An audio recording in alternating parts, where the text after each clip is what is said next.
Siendo honestos llega a ustedes gracias a Clínica Abreu, Banreservas, Senasa.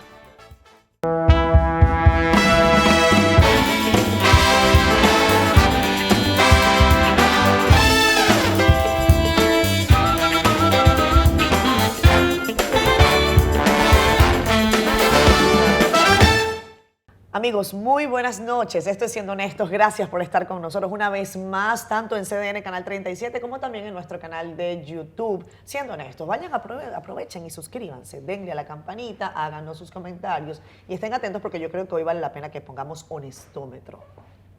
El caballero que está con nosotros a continuación, yo tengo un privilegio de conversar con él porque siento que podemos aprender muchísimo.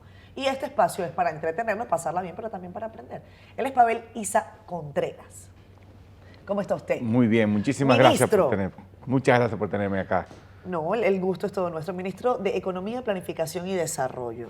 Pavel, ¿cómo te sientes en esta nueva posición? No es ajena para ti, ya estabas trabajando en el ministerio hace un tiempo. Dices que es más difícil de lo que pensabas hacer política pública. Pero, digamos, es más difícil hacerlo cuando está afuera y pasa adentro, se da cuenta de que es complejo. Siempre me lo venían advirtiendo mis colegas que estaban en el sector público en el pasado. En el nivel técnico me decían es complicado cuando te toque asumir, porque te va a tocar asumir en algún momento, sí. Te vas a dar cuenta, sí, efectivamente es complejo porque hay dos temas que son, no es solo identificar las políticas que hay que promover, empujar, para lograr eso tienes que hacer dos cosas, articular con otras entidades del sector público, las políticas no se hacen de manera solamente sectorial, desde un ministerio tiene que trabajar, porque los temas de salud tienen que ver con los temas de educación, tienen que ver con los temas de medio ambiente, tienen que ver con los temas de desarrollo productivo. Claro. Entonces las intervenciones tienen que ser integrales y por tanto tienes que hablar con todo el mundo y tienes que hablar con la gente que va a ser beneficiaria de la política, especialmente en las políticas las intervenciones que tienen que ver con los territorios. Y lo otro son las normativas, las normativas para cuidar los recursos públicos. Estamos respetando con mucho rigor las normativas y eso hace que los procesos puedan ser más lentos, más complejos, pero es lo que permite garantizar, la normativa puede ser mejorada, pero es lo que permite garantizar que podamos rendir cuenta y decir, cumplimos con los procedimientos, estos procedimientos están ahí para cuidar esos recursos y lo hemos cuidado. Yo estuve revisando un poco tu hoja de vida, Pavel, es un currículum impecable. Hace algunas semanas te entrevistamos en el periódico El Caribe y en CDN y tú decías que en algún momento tú hasta te convertiste en monje. Tuviste que retirarte por allá en un frío tremendo en Estados Unidos, al norte de Boston. Sí. Y bueno, si ya Boston es frío, un poquito más arriba uno no quiere ni imaginarlo. ¿Cuántos años estuviste preparándote? 5 años y medio. El programa de doctorado me tomó 5 años y medio. Es el llamado PhD. PhD, sí. Normalmente los cursos toman 2 años y medio, 3 años. Pudiera tomarte solo 2 años si tomas, digamos, los cursos esenciales básicos, pero normalmente tú tomas más cursos para especializarte en algunas áreas, desarrollo, economía laboral, técnicas cuantitativas. Yo me tomé 2 años y medio y luego 2 años y medio más trabajando la tesis doctoral. Y dando clases, porque no es solo, ¿cómo te mantienes? Claro, claro. Tienes que trabajar Tienes igual. que dar clases en la propia universidad o servir de asistente de investigación o de asistente de profesor en la universidad. Entonces, eso implica que tienes que dedicarle tiempo a enseñar especialmente o apoyar en investigación. Entonces, realmente un programa doctoral es un programa en el cual tú te encierras por mucho tiempo, sacas la cabeza una vez a la semana, te vas a tomar una cervecita el sábado en la noche, porque el domingo tienes que volver a estudiar y así te pasas. ¿Y la familia en ese tiempo? Yo no tenía familia en ese momento. Estaba soltero sin compromiso. Exactamente. Que no es el caso actual. No es el caso. Está casadísimo. Y con hija. Entonces, bueno, es un periodo en donde tú lo dedicas a ti, a aprender, a nutrirte.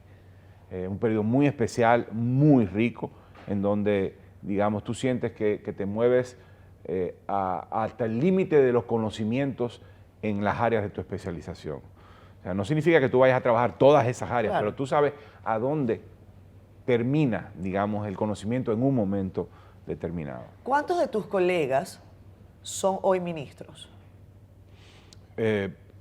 ¿De ese PhD o de todo? Mira, no tengo la cifra. Bueno, pero lo que pasa es que ¿cuáles son los economistas que están, digamos, en el Estado? O sea, no digo de este gobierno, digo en el mundo, porque habrás conocido a gente de todas partes, ¿no? Sí, ¿Tienes pero referencia? no. La mayoría de los estudiantes de doctorado, de PhD en economía en Estados Unidos y en el mundo en general, se dedican a la academia. Sí. O sea, salen de las universidades para seguir en las universidades enseñando e investigando. Como tú eres tan inteligente, creo que acabas de pescar porque te hago esa pregunta.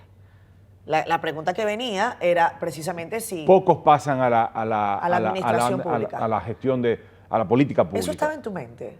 ¿Entrar en la administración pública? Yo creo que en algún momento sí decía, bueno, en algún momento me va a tocar. Okay. No es que estoy aspirando a eso necesariamente, estoy contento con lo que estoy haciendo, sí. pero obviamente mucho hablar, mucho analizar y al final te van a decir, bueno, pero ¿cuándo vas a tratar de empujar las cosas desde el Estado? Claro. Como dicen muchos amigos, me han dicho muchos amigos De en el pasado, desde los bleachers ven a coger pela para acá, ayúdame con esto. Incluso me lo decían, ven, ayúdame con esto que necesito. ¿Y ahora tú le estás diciendo lo mismo? Todavía no le has dicho, ven y coge llego, pela. estoy muy nuevo todavía, pero sí, en algún momento también yo repetiré seguramente ese discurso. Entre la comunidad académica está precisamente esa reflexión y en la comunidad profesional de si se debe o no entrar en la administración pública. Personas que normalmente han ejercido de manera privada. Este gobierno tiene varios representantes del sector privado que han decidido tener, como quien dice, su debut en la administración pública, algo que representa una responsabilidad mayúscula, porque si usted no es político puro y duro, y usted se moja en una administración, me refiero a trabajar tal y como es, cuando salga cualquiera puede identificarlo como político, aunque usted no quiera hacerlo. Hay un riesgo siempre de que cualquier opinión que tú emitas posterior a haber ocupado una posición pública, pues las indiquen y traten de descalificarla porque ocupaste una posición. Yo creo que la forma de contrarrestar eso es tratando de ser siempre riguroso en la opinión que se emite, y utilizar los datos, utilizar la información y presentarla al público con transparencia y explicar el razonamiento detrás de algunas decisiones de política. No es que vayas a salir incólume de todo, siempre te vas a pagar un costo, pero vale la pena por empujar las cosas en que uno cree que tiene que empujar. Miguel Seara Hatton, que era el ministro de Economía, Planificación y Desarrollo hasta hace unos meses, cuando lo llevaron al Ministerio de Medio Ambiente por una situación terrible que seguimos lamentando, el asesinato de Orlando Jorge Mera, y finalmente te colocan a ti en esa posición, te promueven, por decirlo de alguna forma. Dice que él es un hombre exageradamente tacaño. Él se define como se define que él es estructuralmente tacaño. Okay. O sea, que por vocación, principio, convicción. Tacaño. Tacaño. Miguel Seara. Un hombre austero, más bien. No es que pero como él dice que tacaño, yo no voy a decir que dije eso. ¿Tú qué eres? ¿Cómo te consideras en ese sentido? Mira, yo diría que estoy siendo riguroso, siguiendo un poco el ejemplo de él, estoy siendo riguroso en el manejo de los recursos en el ministerio. Cada cosa que pasa por mis manos la revisamos, la vemos, si cumplió con los procedimientos, si cumplió con las normas, veo cuánto se está pagando por esto, por lo otro, cuestiono, pregunto, estoy enterado de todo, pero también trato de ser justo, especialmente, por ejemplo, con el tema salarial. Hay rezagos importantes en la remuneración de muchos de los servidores. ¿Es cierto que hay empleados, por ejemplo, municipales que cobran 4.000 pesos? Me imagino que sí, yo no tengo las cifras, pero me imagino que habrá que los salarios... Bueno, el salario mínimo en el sector público ya es muy superior a eso, está 10.000 o por encima de 10.000. Que hay como 21 salarios mínimos, es una cosa que da dolor de cabeza. Pero en el caso del sector público hay un salario mínimo y nadie debe estar ganando menos de 10.000 pesos, independientemente del nivel del gobierno en el que trabaje. Lo que pasa es que como en los gobiernos municipales son autónomos, entonces ahí pudiera haber una discusión respecto a eso, de si el salario mínimo en el gubernamental establecido por decreto también aplica para los gobiernos locales. Hay probablemente colegas que trabajan en los temas legales que dirían no, eso no es así, pero no es aceptable. Lo importante, aún siendo un gobierno local que pudiera tener la potestad de fijar su propio salario, hay que decirle que no, que eso no es responsable para con la gente. Y tampoco es responsable pagarle 4.000 pesos y solo darle los 4.000 pesos sin que rinda una labor. Usted le paga los 10.000 pesos y le exige que rinda una labor acorde con ese salario y acorde con sus capacidades. Tú tocas el tema de salarios y por supuesto estamos en un debate nacional sobre el tema de los salarios de la administración pública. Yo decía en el programa que hacemos en la semana que estoy honestamente preocupada porque siento, y lo digo de una manera pura y dura, que hay un tufo populista en el discurso. Así como hay gente que gana absurdamente poco, hay gente que tiene un salario importante. Estamos hablando de salarios en la administración pública que pueden llegar a los $20.000. De personas que se han preparado durante muchos años y que han dejado funciones en las que quizás estarían ganando más. ¿Cuál es tu percepción sobre esa disparidad y sobre el debate que se ha armado? Sabemos que hay instituciones que son públicas, que son autónomas, como el caso de la Superintendencia de Bancos, que ha aparecido el caso de Alejandro Fernández, que ha aparecido el caso del Superintendente de Energía, de Electricidad, perdón. Mire, yo creo que el argumento de que los salarios en las entidades reguladoras tienen que ser relativamente altos porque están regulando sectores en los cuales los salarios son altos y los ingresos son altos y hay, digamos, riesgo de captura sobre la base de la retribución económica. Yo debo decir, eso es atendible, eso yo lo entiendo, pero yo creo que hay que decir dos cosas. Primero, los salarios no determinan la autonomía del funcionario. Eso puede ser un elemento, pero no determina la autonomía. Eso ayuda, pero no determina la rigurosidad. Ni la honorabilidad. Ni la honorabilidad de la persona, ni va a determinar necesariamente la calidad de su trabajo. ¿Ya? Yo creo que la calidad de su trabajo lo va a determinar la propia persona, pero al mismo tiempo todas las regulaciones y las normativas y el funcionamiento de ellas para asegurar que el funcionariado cumpla con su trabajo. Eso es lo primero que yo debo decir. Entonces, no me parece razonable que necesariamente que los salarios de estas entidades reguladoras tengan que caerle atrás a los salarios del sector, porque además estamos quejándonos de la enorme desigualdad, de la enorme inequidad que hay en esta sociedad, como para que el Estado replique eso y lo amplifique con salarios extraordinariamente altos. Repito, es atendible el argumento de que los salarios tienen que ser, en esos sectores pudieran ser distintos y más elevados que el promedio del mismo nivel de funcionario en el sector público, por ejemplo, de un ministro quizás.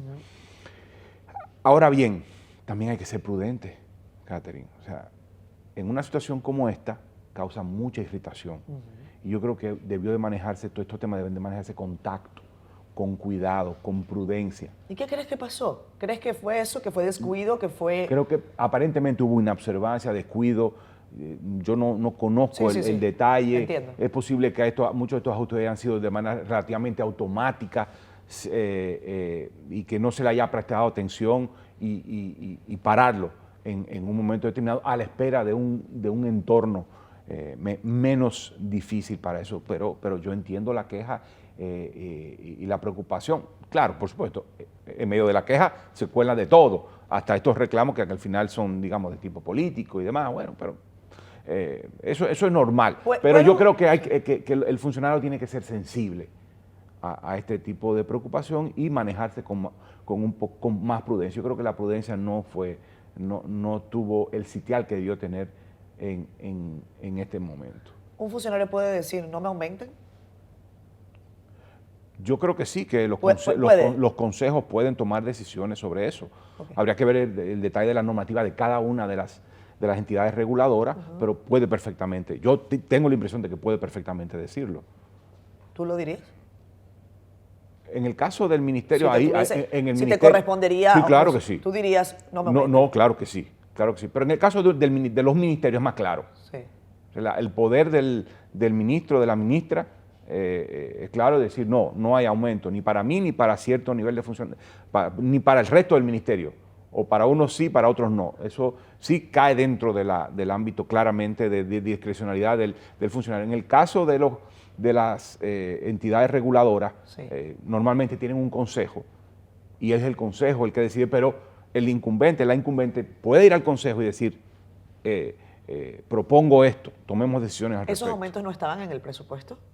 no sé, esos son detalles a un nivel de detalle muy Ha generado muy mucha específico. preocupación. Y te agradezco además que avances en esto, porque tú no eres ministro de Administración Pública, pero entiendes cómo funciona la dinámica. Yo insisto, yo creo que el tema es ser prudente y entender el momento en que está viviendo el país, entender el momento en que está viviendo la gente, y hay que manejarse con cuidado y hacerle sentir a la gente que su función es servirle. Vamos a hacer una pausa. Y parte de esa función de servirle es servirle con justeza y enviar el mensaje de que la retribución no es lo que determina Claro. su compromiso con regular a los sectores que usted está llamado a regular. O sea, ir al poder a servir y no a servirse. Eso lo dijo el Papa. ¿Viste? Que te quedó algo de monje, de casi cura. Vámonos a la pausa comercial. Cuando regresemos tenemos más. Una conversación interesantísima con Pavel Isa Contreras, ministro de Economía, Planificación y Desarrollo Nacional.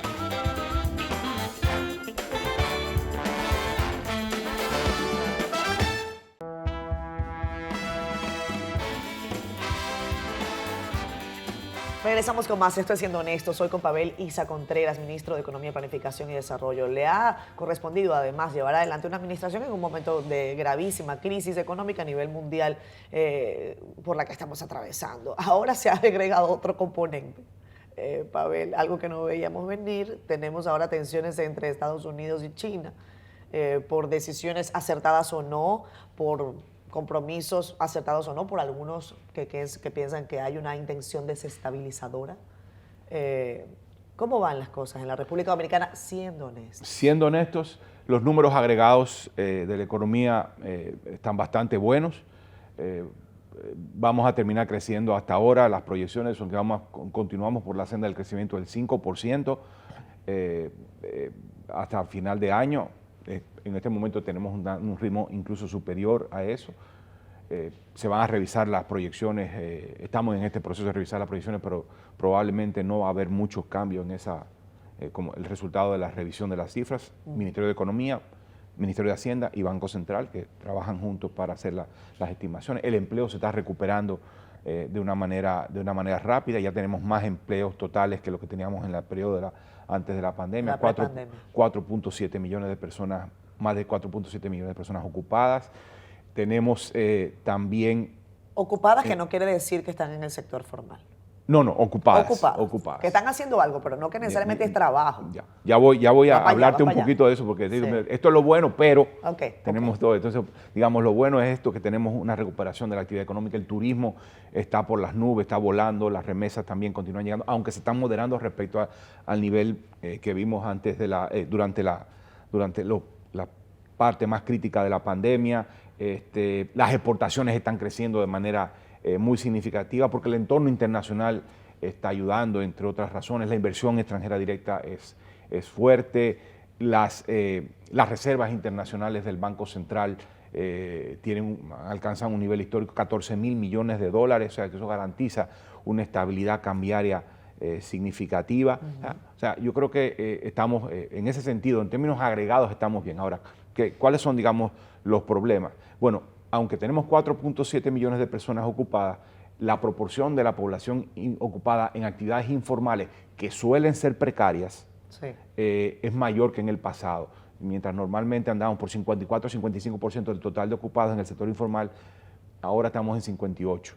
O sea que la velocidad de recuperación de los empleos en el sector informal ha sido un poco más acelerada que en el sector formal. Y es normal, porque después de la crisis y la destrucción de empresas que provocó la crisis o de emprendimientos, es más fácil crear un empleo informal y más barato que un empleo formal. Un empleo formal lleva mucho más inversión y mucho más esfuerzo, y además los empleadores formales están más cuidadosos ahora de contratar porque por el costo que implica. Entonces, ahí hay un desafío. Necesitamos acelerar el tránsito hacia una calidad del empleo mayor. También el empleo de las mujeres y de los jóvenes continúa rezagado. Los que han encontrado más empleo han sido los hombres adultos.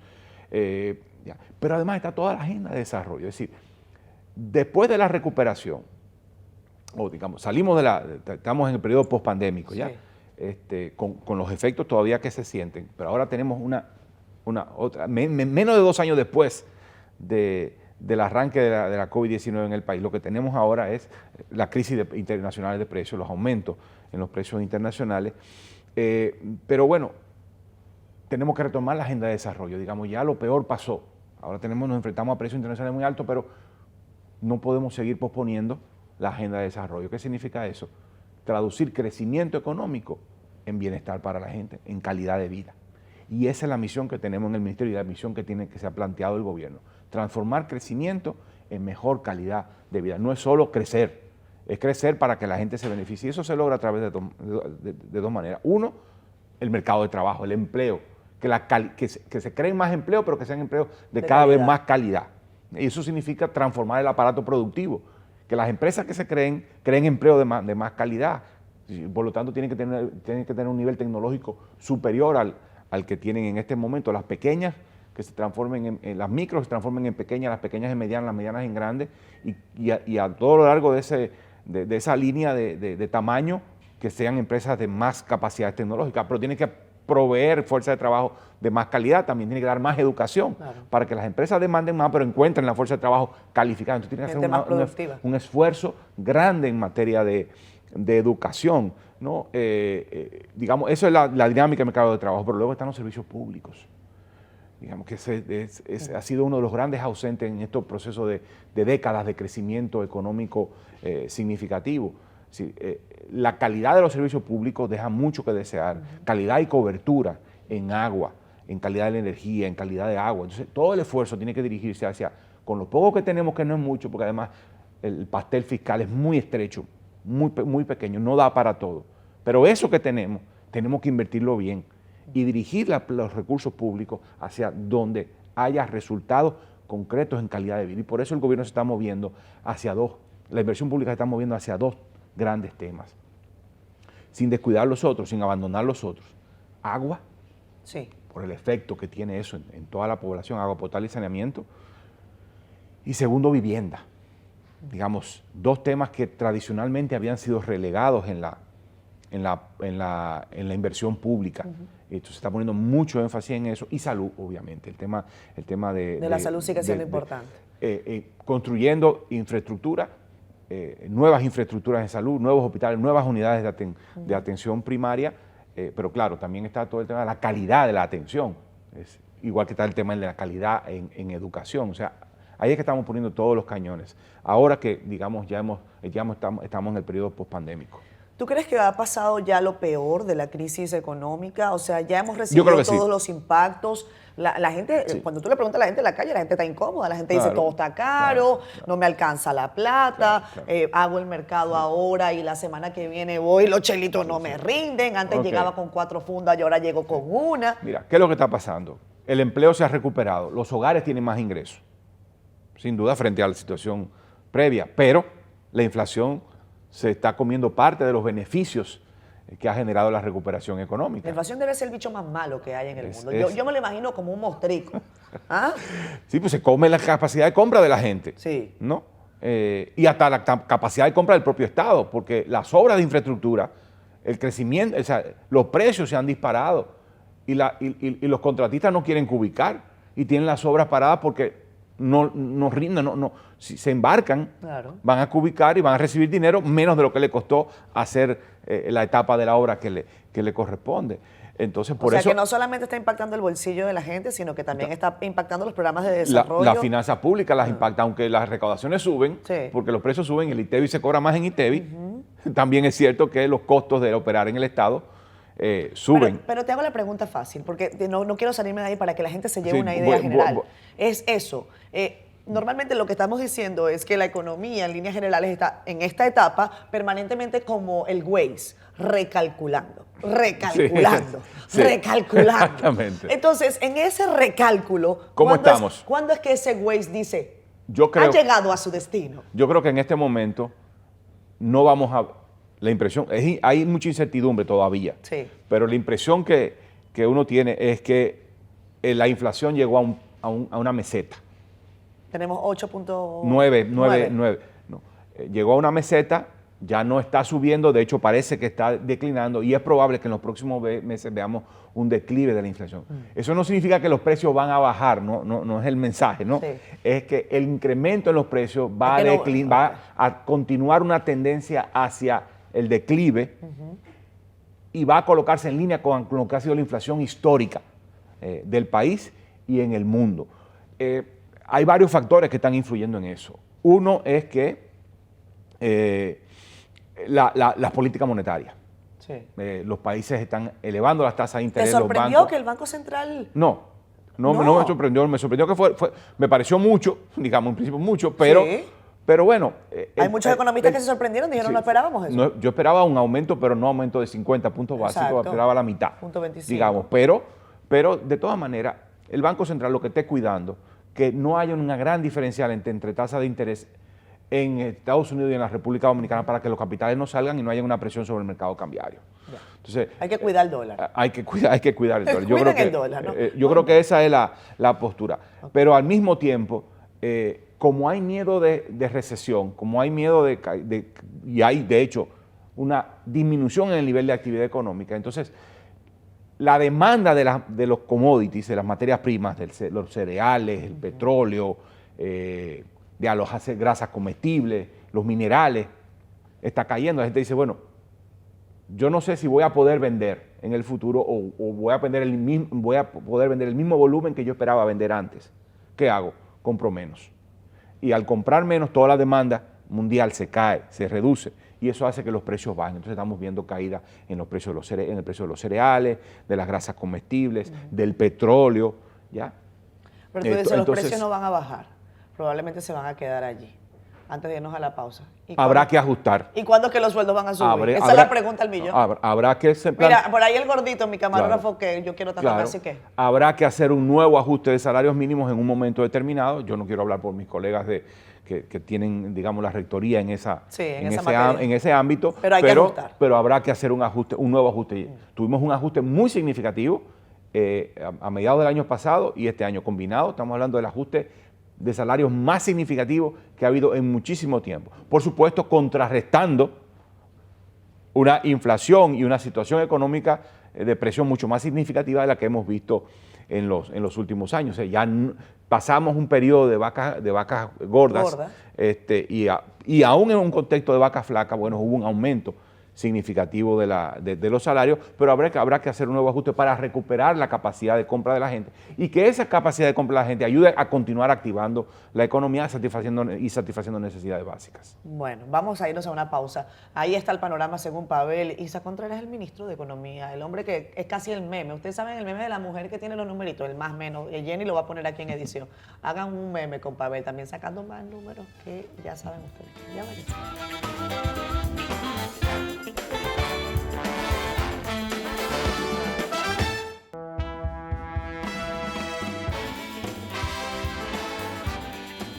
Regresamos con más Siendo Honestos, hoy con Pavel Isa Contreras. Yo digo Pavel Isa Contreras porque su padre es Pavel Isa. Le dicen Pavel Isa a tu papá, Pavel Isa Conde. Narciso, perdón. Y a veces uno se enreda, pero Pavel Isa Contreras está con nosotros y ha tenido la gentileza de conversar en esta noche. Nosotros hacemos este programa de día, pero normalmente yo le pregunto a los invitados que se pongan, les digo, pónganse en mente de que esto es un domingo, son las 10:30 de la noche. ¿En qué están ustedes? ¿En qué estás tú, Pavel, un domingo a las 10:30 de la noche? En mi casa tratando de cargar pilas para el siguiente día y pensando en lo que voy a hacer el siguiente día y preparando, digamos, agenda, los puntos a tratar. ¿Eres muy riguroso, exageradamente riguroso, planificado en casa o no? Sí.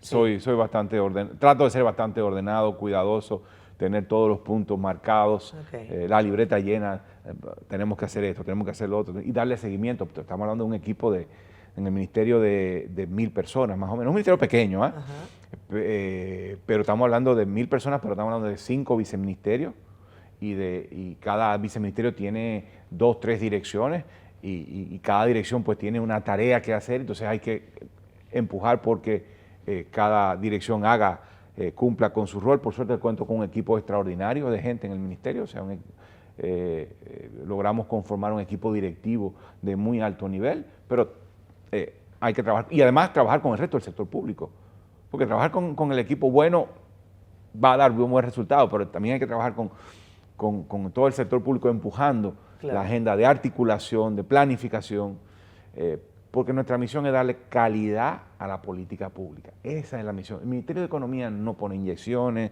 no da una clase, no construye una carretera ni un puente. El Ministerio lo que procura es que lo que hacen el resto de los ministerios vaya en la dirección que el gobierno ha decidido que vaya en términos de lograr que los recursos públicos mejoren la calidad de vida de la gente.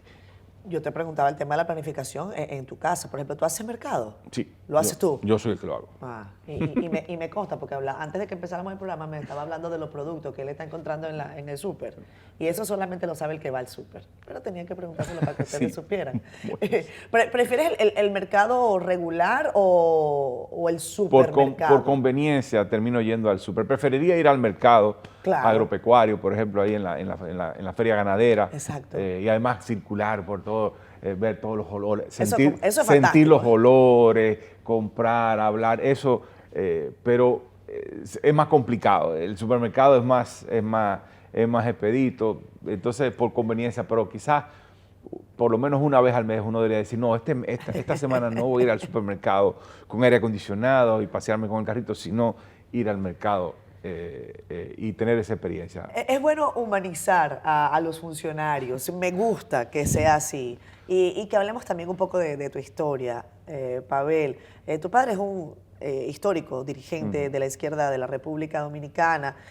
Cuando te nombraron me parece que dio unas duras declaraciones, que él no estaba como tan convencido. Mira, dijo textualmente que era un error político que tu hijo aceptara ser ministro de Economía. Dice, porque él va a estar al servicio de las voraces e inescrupulosas élites del capitalismo mundial y local. ¿Cómo se traga eso? No, yo lo tomo muy bien, me está ya haciendo una advertencia. Sí. Es entendible, todos los que asumimos funciones públicas corremos el riesgo, entiendo perfectamente y estoy de acuerdo con él en que los balances de poder en esta sociedad a lo largo de los últimos 50 años no ayudan. Sí.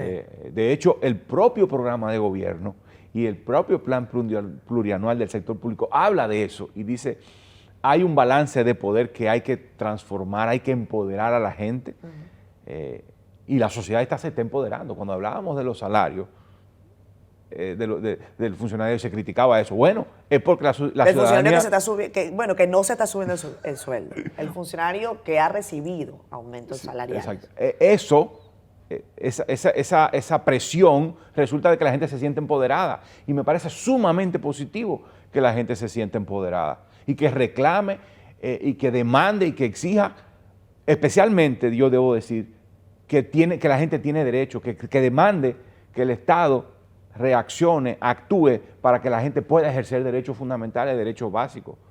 Yo quisiera que ese tipo de acciones se trasladaran además al tema de la demanda por agua potable, demanda por una calidad educativa. No, pero tú lo que tienes que ver Red de Noticias aquí en CDN, eso todos los días, eso es, mira, acá ratico, mira, a Victorino. Ese teléfono no le deja de sonar. Me falta el agua, me falta la carretera. Eso es muy importante. Porque es lo que empuja al gobierno a hacer. Porque siente la presión política por darle respuesta, digamos, a la gente, ¿no? Entonces a mí me parece muy positivo. De todas maneras, los balances de poder siguen siendo complicados. La inequidad de esta sociedad es el resultado de una enorme inequidad en los balances de poder. Entonces eso tenemos que transformarlo y entonces mi papá me lo está advirtiendo, me está diciendo, como lo viene diciendo. Hay mucho debate ideológico en casa, en la familia, porque bueno... Los hay, claro que los hay, pero hay intercambio. Pero han logrado establecer hay intercambio de impresiones, mira. Pero tú no heredaste la ideología de tu padre, o la ideología se hereda, ¿tú crees? No se hereda, exactamente. Claro, uno recibe los insumos, sí. De hecho, y además te rodea de gente que piensa igual que tú. Que contribuye en tu formación. Sí, mucha gente dice que el Ministerio de Economía es la izquierda del gobierno, por ejemplo. Okay. De que es el área. Bueno, porque hay una misión, más social. de que una misión y un compromiso de que la acción de política pública transforme la vida de la gente y empodera a la gente. Y por eso vamos a los territorios, por eso empujamos para la conformación de los consejos provinciales de desarrollo, en donde se tiene que escuchar la voz de la gente, no puede ser sencillamente la élite política de las provincias las que estén allí, ¿no? Por eso montamos un sistema que se llama el registro único de demandas territoriales, donde se recogen todas las demandas, 3,000 y pico de demandas de la gente en todo el territorio nacional. ¿Cómo se llama? ¿Registro único? Registro único de demandas territoriales. Lo vamos a buscar. Es una plataforma. No, pero no está disponible al público. Anda, caramba. Es para uso del gobierno. Debería de estarlo, gracias por Claro. decirlo, sí. Pero en principio... Es que podemos hacer un tú opinas en ese registro. Bueno, puede ser. ¿Te O sea, imaginas? La gente vamos a... contribuyendo Eso, permanentemente. Mira, tengo este problema. pero es una plataforma donde no es un listado nada más, es que tú lo puedes encontrar por sector, por provincia, por municipio, cómo están las demandas, y con ese registro... ¿Cuáles son las principales, Pavel? Servicios básicos. Básicos. Servicios Lo básicos. mínimo. Obviamente también hay demandas relacionadas con el desarrollo económico. Sí. Es decir, hay que hacer esto para desarrollar económicamente la provincia, que si hay que impulsar el tema del café, la mejora en la calidad del café en las provincias que Tú son decías, por ejemplo, cafetaleras. el agua. Localidades, pueblos que están al lado De una presa, de una presa y no tienen, agua. Exactamente. Eso yo sé que están trabajando en eso. Por ejemplo. El plan de agua es ambicioso. Es un plan a 30, 40 años, tiene que serlo, y tiene que haber un compromiso de toda la sociedad en eso, aunque cada administración le pueda dar su giro, tenemos que caminar hacia eso. Entonces nosotros con este registro de demanda vamos a donde las sectoriales y le decimos, las sectoriales son los ministerios que brindan servicios al público, y le decimos, oye, aquí está esta demanda territorial, aquí está, ¿dónde está en tu plan? Claro, ¿Cómo no lo lo veo en incluye? tu plan. O vamos a evaluarlo, porque a veces las demandas no siempre son, digamos, a veces no es lo son que es demandas, prioritario, ¿no? Entonces hay que, digamos, estamos haciendo el trabajo para tratar de empoderar a la gente y de ir cambiando ese balance desde el gobierno, cambiando el balance de poder del cual mi padre me está advirtiendo de los riesgos. Es verdad que hay voracidad en parte del sector empresarial, eso hay que empujar desde el Estado para que eso, para contrapesar. Para eso están las entidades reguladoras precisamente. Sí. ¿No? Bueno, él habla del capitalismo mundial. Yo no sé qué tanto puedes hacer tú contra el capitalismo mundial como ministro de Economía, pero bueno, hay que entenderlo, saberlo. Cada quien en su ámbito, Claro, cada quien de sus trincheras, haciendo el trabajo de su trinchera. Y nosotros del Ministerio de Economía comprometidos con cambiar esos balances de poder y traducir crecimiento en calidad de vida. Sí, es el ala izquierda del gobierno, el Ministerio de Economía, Planificación y Desarrollo, por eso no es malo, a eso hay que tenerlo. Y en la parte social es muy importante. Vamos a hacer una pausa, venimos enseguida.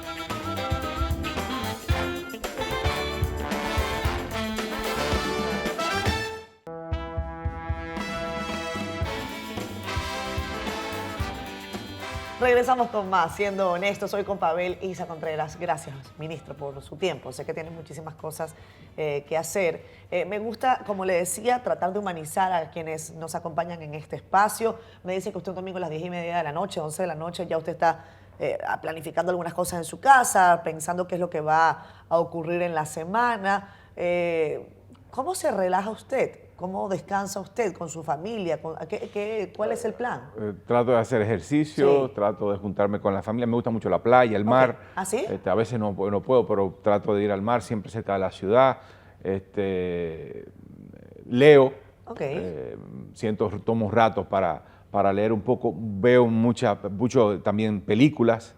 Netflix ahora está viendo Better Call Saul. Yo no sé. No la he visto, pero mejor llama a Saúl en español, en inglés Better Call Saul. Claro, sí, claro. Entonces Está muy buena. estoy enganchado con Better Call Las series Saul. son terribles porque uno dice, voy a ver un solo capítulo y termina viendo 3, 4, 5 de la madrugada. Por eso me gustan las series que cierran. Esas series que tienen capítulos miniseries que cierran el capítulo y hay otro distinto, una historia distinta, pero de la misma serie, policíaca. Me gustan mucho las series de detective porque me desconectan. Sí. O sea, las cosas que me gustan son las cosas que me desconectan de la cotidianidad y del trabajo. Entonces, digamos que combino de vez en cuando ejercicio, playa, con lectura y con series de televisión. Yo creo que le pregunté al ministro si consideraba que el ejercicio del gobierno, si era como un deporte de extremo. Entonces me decía, no es un deporte. Y yo, bueno, pero se lo digo por la dinámica extrema en la que suceden los acontecimientos. Las crisis salen todos los días. Como me dijo el propio Miguel Seara, ¿Qué cuando estábamos haciendo la transición, la crisis es permanente, me dice. Acéptala como la situación normal. Siempre hay algo que atender urgente y acéptalo. Y eso lo hice rápidamente. y lo tengo ya. que aceptar. Y cuando es una emergencia, bueno, eso es parte de tu trabajo, haz tu trabajo, no te angusties, da lo mejor de ti, no te preocupes, ocúpate. Entonces, las crisis terminan siendo, digamos, naturales ya. Para quienes invierten en República Dominicana, para quienes confían en República Dominicana, a mí me gustaría tener un mensaje suyo. Hace unos días consulté, los que han visto este programa hace tiempo saben que yo soy venezolana, pero tengo muchos años viviendo en este país que amo, adoro y agradezco tanto. Y recuerdo que un venezolano regresó a Venezuela en estos días de paso y escuchó en la radio: Dios bendiga a quienes invierten hoy en Venezuela. Y eso me dio para pensar muchas cosas. ¿Cuál es el mensaje que usted tiene sobre la inversión? Hay un ambiente acá? muy bueno en la República Dominicana para invertir en este momento. Más allá de las incertidumbres en el entorno internacional, yo creo que en el largo plazo hay un buen ambiente porque está, digamos, la reconfiguración económica global, que yo no creo que se va a hacer muy drástica, pero va a haber una reconfiguración, una relocalización de actividades a nivel mundial, pues beneficia a los países que estamos cerca de algunos de los grandes mercados como Estados Unidos y que cuentan con una estabilidad política importante. Entonces el país es un país políticamente estable, que no significa que la gente esté tranquila en su casa y pasiva, al contrario, la gente está cada vez más activa, cada vez más presionando, pero lo hace dentro de unos canales y esos canales se pueden modificar y hay que perfeccionarlos y hay que mejorar la democracia, hay que llevarla a otro nivel, porque estamos insatisfechos con la democracia, hay que llevarla a otro nivel, pero en la medida en que los conduzcamos por ciertos canales, mantienes un nivel de estabilidad política que crea un entorno adecuado para atraer inversiones. La economía es una economía que crece de forma significativa. Esto no es algo nuevo, esto es algo que viene de los últimos 50, 60 años. Entonces el mercado se va expandiendo con mucha inequidad claramente, pero y tenemos que hacer el esfuerzo por ir rebalanceando, pero el mercado va creciendo, genera oportunidades para los inversionistas porque tienen más mercado donde vender. Entonces yo creo que la estabilidad política, yo creo que la reconfiguración económica global, el crecimiento económico y la conectividad que tiene este país con el resto del mundo hace que este sea un país bueno para invertir. Está de nuestro lado hacer que la inversión beneficie a la gente. Claro. ¿Y cómo lo haces? Yo creo que el elemento número uno desde la política pública, aparte de todo el tema de la estabilidad, es la educación y la capacitación. Tú quieres atraer inversión extranjera de calidad, ten una oferta de calidad. Y esa oferta de calidad, además del entorno institucional y político estable y el crecimiento, tiene que tener gente con habilidades. Entonces hay que seguir transformando el sistema educativo para que las inversiones para que ese 4% llegue. Que generen se empleos de calidad. Es transformar el 4% y el más, porque también está la educación digamos, universitaria o técnica o superior, tiene que preparar a la gente, habilitar a la gente, crear capacidades en la gente. Y eso no es solo la educación, es toda la política social y toda la política de protección social tiene que dirigirse a eso, para que las inversiones sean inversiones cada vez más productivas y que beneficien a la gente y no solo sean inversiones rapaces, de momento, que pretenden sacar tasas de ganancia en corto plazo, sino que sean inversiones comprometidas. Para cerrar siempre pongo música. Bueno, la ponen ustedes, los invitados. ¿Qué te gustaría escuchar? Wow, esa es una difícil. Yo soy ochentero. Ah, yo también. Y como soy ochentero, me encanta. Todo lo que tiene que ver con pop rock de los 80 y merengue de los 80, me fascina. Te pongo Bonnie Cepeda, Asesina. Asesina. Vámonos, Asesina volvió la cosa. Saluda a Bonnie, ¿eh? Bonnie el productor quiere que venga para acá, siendo honesto. Vamos a ver si lo traemos. A lo mejor viene Bonnie Cepeda. ¿Así? Bueno. Encantada, Pavel. Un gran placer. Muchísimas gracias por habernos regalado tu tiempo a nosotros y a la audiencia, que por cierto van a votar en el honestómetro. ¿Qué tan honesto consideran ustedes que ha sido Pavel Isa Contreras, ministro de Economía, Planificación y Desarrollo en este espacio? Me encantaría volverte a ver un poquito más adelante. Sé que lo vamos a hacer. Con muchísimo gusto. Chao, chao. Hasta el próximo.